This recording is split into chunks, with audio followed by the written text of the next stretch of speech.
രൂത്തിന്റെ പുസ്തകം 1:16 അതിന് രൂത്തെ, നിന്നെ വിട്ടു പിരിയുവാനും നിന്റെ കൂടെ വരാതെ മടങ്ങിപ്പോവാനും എന്നോട് പറയരുതേ.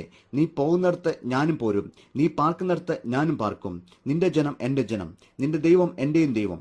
യഹൂദയിലെ ബെത്ലഹേമിൽ എലിമേലക് എന്ന ഒരാളുണ്ടായിരുന്നു. അദ്ദേഹത്തിന് ഒരു ഭാര്യയും 2 പുത്രന്മാരും ഉണ്ടായിരുന്നു. ഭാര്യയ്ക്ക് നവമി എന്നും മക്കൾക്ക് മഗ്ലോൻ എന്നും കില്യാൻ എന്നും പേർ. അവർ മോവാബ് ദേശത്ത് പരദേശിയായി പാർപ്പാൻ പോയി. അവർ ബെത്ലഹേമിൽ നിന്നുള്ള എഫ്രാത്യർ ആയിരുന്നു. അവർ മോവാബ് ദേശത്ത് പാർക്കുന്ന കാലത്ത് നവമിയുടെ ഭർത്താവായ എലിമേലക് മരിച്ചുപോയി. അതിനുശേഷം അവളുടെ 2 പുത്രന്മാരും വിവാഹം കഴിച്ചു. ഒരുത്തിക്ക് ഓർപ്പ എന്നും മറ്റവൾക്ക് രൂത്ത് എന്നും പേർ. അവർ ഏകദേശം 10 സംവത്സരം അവിടെ പാർത്തു. പിന്നെ നവമിയുടെ മക്കളായ മഗ്ലോനും കില്യാനും മരിച്ചു. ബെത്ലഹേമിൽ വന്നവരിൽ നവമി മാത്രമായി. അവർ തിരികെ ബെത്ലഹേമിലേക്ക് മടങ്ങിപ്പോകാൻ തീരുമാനിച്ചു.